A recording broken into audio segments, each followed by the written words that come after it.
Veliki pozdrav i dobrodošli u novo izdanje emisije Oni vole Srbiju. Naša ekipa došla je do Užica, jer ćemo ovdje imati priliku da upoznamo košarkaša Slobode, Kifera Pantera. Kifer je mlađi brat bivšeg kapitena Partizana Kevina. Karijeru je započeo u Donjem Vakufu, a ove sezone pojačao je redove Slobode. Idemo da ga upoznamo i da čujemo njegovu priču.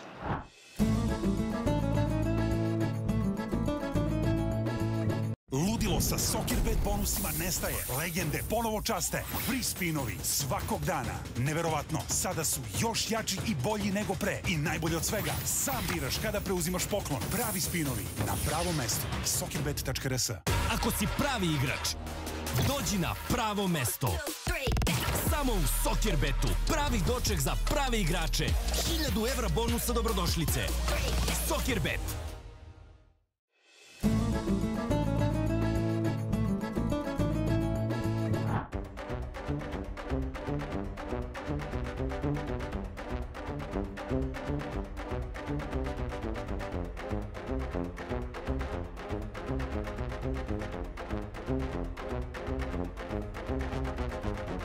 Kifer, thank you so much for being here. So first of all, I need to say something. Kako si? Dobro. Dobro?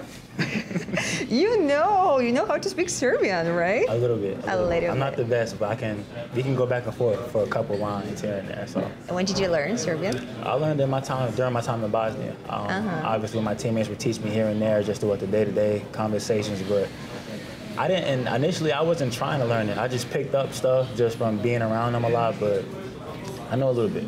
Okay. So you can have a conversation, a basic conversation, or no? You're just catching everything where people are. I'll catch what they say. I'm really good at context clues. So if they're talking about something, I kind of can read the room and figure out, okay, they're speaking on this, just to kind of, but like, if you want me to translate a whole conversation, no, I can't do that. So as I said, thank you again for being here. I'm so happy because even last year I wanted to have an interview with you, but you were in Bosnia playing for like promo, right? Donji Vakuf, and now we're here playing for Sloboda.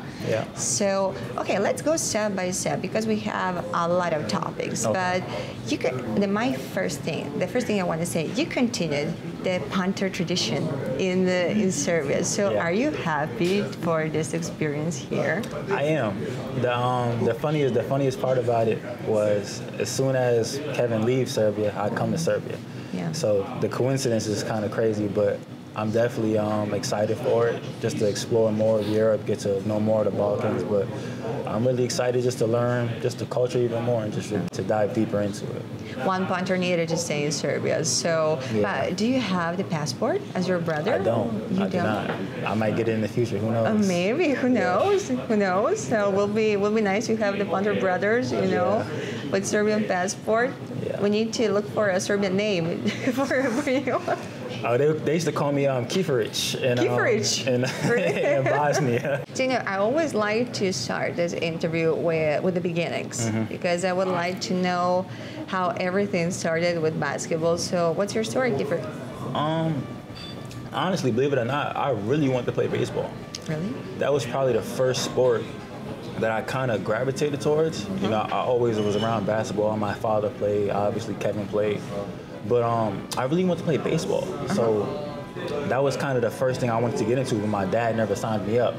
So I never really got a chance to get into that field. So I started focusing more on basketball. And then as I got older, I didn't really love basketball probably until, I want to say, so I got to high school. I think before that, everything was kind of like, I was kind of just doing it, not necessarily having like a goal of getting to the NBA or even just like being a professional player. I kind of just did it because it was kind of the most fun thing to do at the time. And being in New York, that's the biggest sport, so you naturally gravitate towards it. But I never really had like an initial, like just a love for it initially. But once I got to high school and I realized I really was actually good, I was always smart and like knowing the rules, knowing like the protocol of the sport. But once I got to high school, I kind of mixed the IQ part of it with the love of it. And then that's kind of when I felt like I started to become a junkie, just wanting to know like different things. I asked a lot of questions in high school, and my coach didn't like it because he'll always say, you know, we're gonna run this play, we're gonna do it this way, and I would always ask why. And he wouldn't always like give me an answer. And it kind of bothered me to the point where like I would just go find the answer myself. And from that point on, it kind of just took off. I ended up going to a prep school out of high school. I didn't have any college offers, so I went to a prep school. And even after that year, I didn't have any college. I had 2 Division II offers. Okay. But I felt I was a little bit above that, so I ended up going the junior college route. And I did 2 years at the junior college in Tyler, Texas. And then I ended up transferring to Division I Alabama, Troy University. And then ended up in Bosnia, and now I'm here in Serbia. Yeah, now you're here in Serbia. But you said that everything like changed when you were at high school. Yeah. But can you remember one situation that made you say, okay, like I need to change, I really want to do this? I can't remember what grade I was in. It was prior to high school. But there was a summer tournament where I forgot what happened. I didn't play well. Really, I didn't play well at all. And I kind of like jokingly to my parents was like, you know, I don't know if I want to play anymore. And their reaction they gave me wasn't what I was expecting. It was very much, if you don't want to do it, you don't have to. And I was kind of expecting more of like a dramatic response of like, well, why not? Why don't you want to play? What, like, give me the reason. It was more of just like, if you don't want to do it, you don't have to. And I guess you can say I kind of like looked deep inside and asked myself like, if they're okay with me not playing, then why would I play? And from that conversation I had with myself, it kind of opened up the thought process of like, if you don't have to do this, then you don't have to do it. So that really opened up my mind to be like, okay, I really want to do this. And from that point on, leading up into high school, was really when I was like, okay, like this is really what I want to do. I'm really gonna go all in on it and really dedicate not just my body, but my mental preparation just to the sport and being a student of the game. Do you think that maybe basketball changed your mindset when it comes to competition, to involvement? 100%. And a lot of this stuff, honestly, Kevin is responsible for a lot of my competitiveness. Because when we were younger, we would play video games all the time. And he would always beat me, and I would hate it because he would taunt me. We would play video games, whatever game we're playing, whether it was a basketball game, whatever game it was, he would beat me all the time. And my blood used to boil. I used to hate it. And he would taunt me so bad to the point where my mom was gonna love this story, but we was playing, I forgot what game we were playing, but he was taunting me so bad that I stopped playing the game and just started hitting him as hard as I could. Really? Mind you, I'm a little kid, so he's not really, You're 6 years younger, right? Yeah, 6 years younger. So I'm a little kid, so he's laughing. I'm trying my hardest to hit him. He's laughing. My mom comes in, she has to pull me off of him, separate us. But he used to really get under my skin really bad. And it's to the point to where it would translate to basketball to where my parents would ask me like, you get so mad, but you never use it when you play. And as a kid, you don't know how to really take your anger and put that into your game. But I always understood like, if there's someone that can make me mad, it's Kevin. And it took me a while to learn how to take that aggression and that anger and put it into basketball on the court in reality, so yeah. I remember last year when we did this interview with your brother, Kevin, he talked about your bond, guys.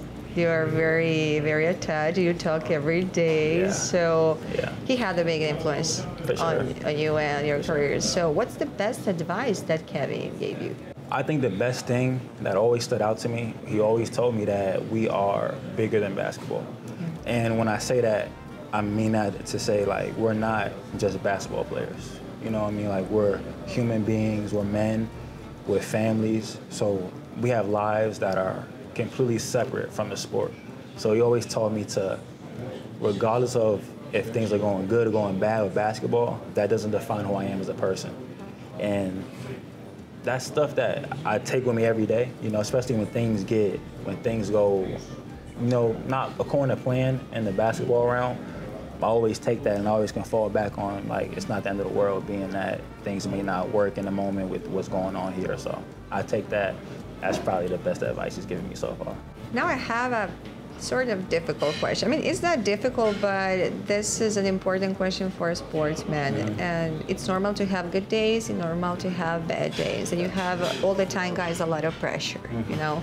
And when you have a good day, that's great because you're celebrating, you're feeling very good, you're fulfilled, you know, with good emotions. But when you have a bad day, how do you recharge yourself? How do you overcome difficulties? Honestly, I just go play video games. That's how you recharge yourself? That's probably the easiest way to take my mind off of Really? just like a bad practice, a bad game. I would just go play video games. What do you play? I play a lot of stuff. I play 2K. I play Madden, FIFA. It just depends on how I feel. But Soccer? Yeah. FIFA? For Really? sure. You like to watch soccer? A little bit. Because I play the game, so I kind of. I'm a little familiar with. I know the rules. Like I know a decent amount of players. I'm not gonna say a lot, but I can name a couple. But it's fun. So whatever's fun, I'll do it to take my mind off of basketball. Because basketball can, like you said, really be stressful. So I'll play the game, listen to music. I'm really simple. I'm not complicated at all. I'm real low maintenance. I don't require a lot of. You know, I'm real to myself. I enjoy my time alone. Okay. So. It's not too hard for me to get my mind off of basketball at all. Yeah. So it wasn't difficult for you to come here because, okay, you're from New York, and Donji Vakuf in Bosnia was your first experience abroad in a country that is completely different from your country. As you're coming from like a big city, and it was like a small one, a village, let's say like this. Yeah. And did you have the cultural shock? A little bit. Yeah. I think after my first month, I kind of got comfortable just being in Bosnia, understanding that culture is different, people are different. But my mom always taught me and my brother to understand that we're not the only people in the world. People come from different walks of life, different cultures, different backgrounds. So I always had an understanding of like, once you leave New York and wherever you may go, even if it's not even Europe, but just different places in America, the culture is going to be different. Yeah. And we've always been away from home, so we understand that there's so many different people, so many different cultures. So it didn't shock me as much as it may have shocked other people because I'm just used to being around different types of people and having an understanding that everyone is different in their own way. So that was your first time coming to Europe, right? Yeah. So how many countries did you visit last season? So Croatia, you told me Croatia. I've been to Bosnia, obviously, Croatia. I have been to Serbia. Have I been to Montenegro? Montenegro, okay. I might have been to Montenegro. I can't remember. Okay, Montenegro. I can't remember. But I think off the top of my head, those are the only ones I think I've been to, if I'm not, You're a real Kifer Panter. You went like, you traveled all the Balkans. You missed like Slovenia and Macedonia. Yeah, I haven't gone that far into. I haven't gone that far at all. But the surrounding countries, I think I've been to all of those. So. Right.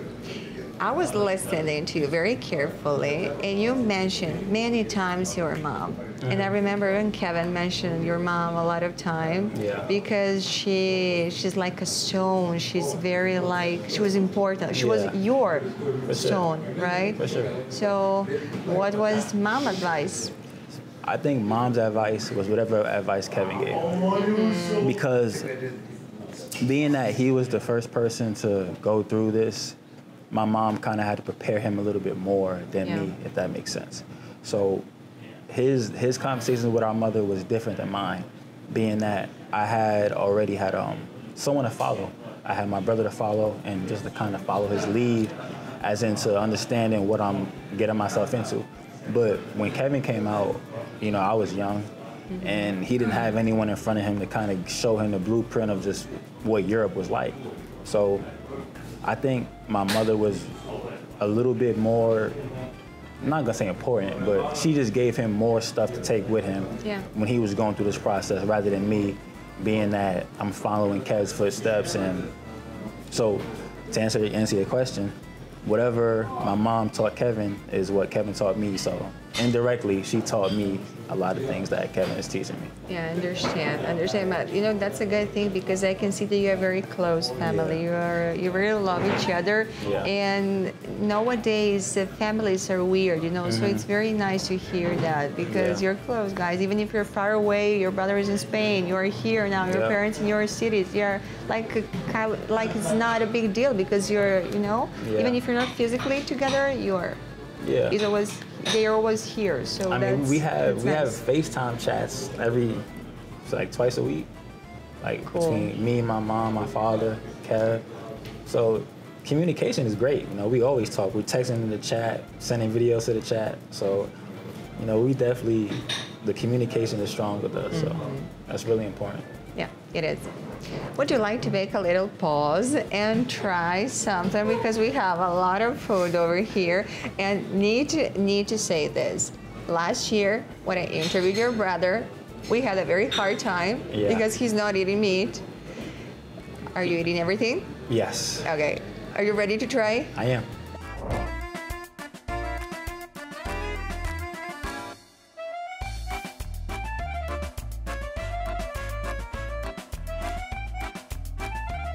Would you like to give a shot and try the kaimak and the Serbian bread? I think you will like it because you're here. Which one is the kaimak? It's like the white thing. Yes. Okay, sure. Why not? It's great, and I recommend you to try the thing over there. It's called čvarci.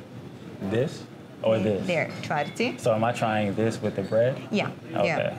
Let's see. You know how to pronounce čvarci? Čvarci. Good. My Serbian is not very bad. good. Hi, this is the complete lepinja. Try it. Okay. Try it. 5 pounds in one bite, but it's very good. I think it's very good. Think about that. It's different. I like it. Really? I do. I'm glad you like it. That is pretty good. It's pretty good. It's different. But what do you usually eat? In terms of like my day-to-day? Yeah. Honestly, it just depends on how I feel. Like, I really don't have like a go-to meal. I love chicken though. Okay. Anything chicken. So that's probably my favorite meal. But I'm not too picky when it comes to food, honestly. So. But if you could eat like whatever you want, your favorite food, like a junk food, your favorite junk food. What's your favorite junk food? Before, it used to be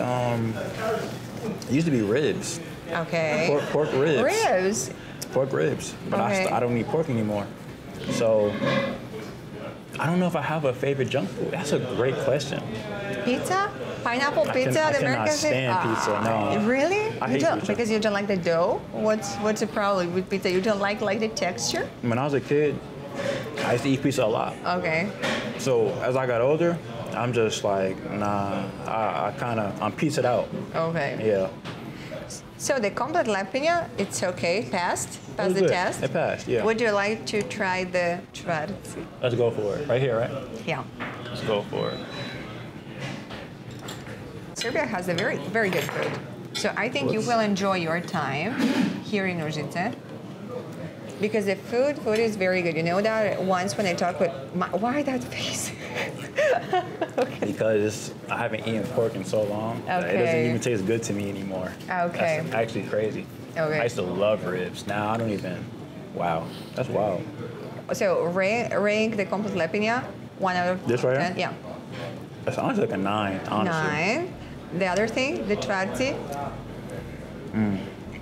Yeah. Try it again. I'll give it a 6. 6, okay. Passed. And the pork? I'll give it a okay, ooh. an F. It was good, but if I was eating ribs, like if I ate pork, Okay. I'd probably give it a 10. But being that I don't, I gotta give it like a 2. Okay, Yeah. fair enough. So I'm happy that you like the complete lepinja. That's Yeah, a it was very, good. very good thing. It was Very good. Good. Would you like to try rakia? What's that? The shot Of what? of alcohol? No, wait. Serbian alcohol? What is it called? Rakia? Oh. You sure, know? Sure, why not? Would you like to try one? I would. Really? Sure. This is a surprise. I ordered this. Hvala. So, smell it. Smell it first. Smell it first. Okay. Did you change your mind? No, we're good. It's like a challenge. It's called Rakia Challenge. Ready? Yeah. All of it. Yeah. Okay. Yeah. I'm ready. I'm ready. Ready? Yeah. Go. I can't. Oh my goodness. Oh. Oh my goodness. Oh my goodness, what? Drink the water. Drink the water. Oh no. Mm-mm. Do you want to go out for a walk? Yes, Okay. please. Yeah.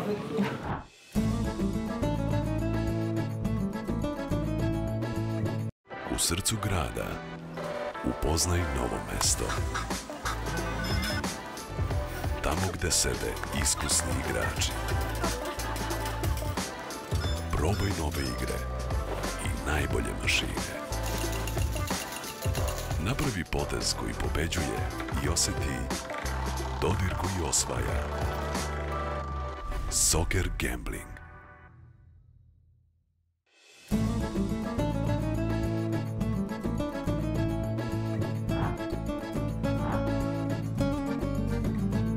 How do you feel right now? Hot. After the rakia. Hot. Warm. So, okay, we have 2-3 more minutes, and after that, I need to leave you because you need to prepare for your practice. But we were talking before off camera about Olympic Games, about that game, Serbia against the United States. So, what do you think about this? LeBron was the MVP, great game. I feel, honestly, I was telling a couple of my friends this. I think that might have been the greatest game in American history. I think being down 17 points, being down, I want to say, was it 9 points going into the fourth quarter? At a lot of different points in that game, I felt America really had a chance to lose. Mm-hmm. And in my lifetime, I've never seen America lose in the Olympics. Yeah. So that would have been a first, but that was probably one of the best games that I've watched in a couple of years. Serbia is a great team. They play super hard. And they played an amazing game. They definitely deserved that game for sure. But I don't know, that was an amazing game to watch, to say the least. I think personally that during that game we saw on the court the two best teams in the world. I agree. I agree. A lot of good players, three of the best players. Right. You know, I'm a Durant fan, so I need to say Kevin Durant is great, but Jokic, LeBron, so that was. Would you like maybe one day to play at the Olympics? What's your point of view when it comes to Olympic Games and national team? Honestly, I never really thought about it, but I would say I probably would not. Okay. Because I like to have my summers to myself. Okay, that's very honest. Just to kind of just work out on my game, improve, enjoy my family. But in terms of like national team stuff, I never really put too much thought into that, honestly. So Kifer, but what's your biggest sports dream? What would you like to accomplish? What's your biggest dream? It's a great question. I don't think anyone has asked me that in years. My biggest sports dream. Wow, you put me on the spot. If I had, right now, I'd probably say my biggest sports dream would either be to play with or against my brother at some point. Wow. That's probably my biggest sports dream as of right now, I would say. Yeah, and I wish you could like accomplish this. It will be great to have the Panter brothers together or against each other. It'd be fun. It'd be fun. So Kifer, thank you so much. It was a pleasure to have this chat with you. I wish you a lot of luck. And we wrap up this TV show in a different way. You have this camera over here. This is your camera. Okay. And would you like to send a message to our audience, to Arena Sport audience, and to the basketball world? I want to give a shout out to Donnie Vaku promo. I appreciate you guys for giving me my first start. I want to give another shout out to Sloboda for bringing me in for my second year. I appreciate the opportunity. And I just want to give a shout out to my mom, my father, and my brother. I appreciate you guys. I wouldn't be here without you guys. Thank you. Love you guys.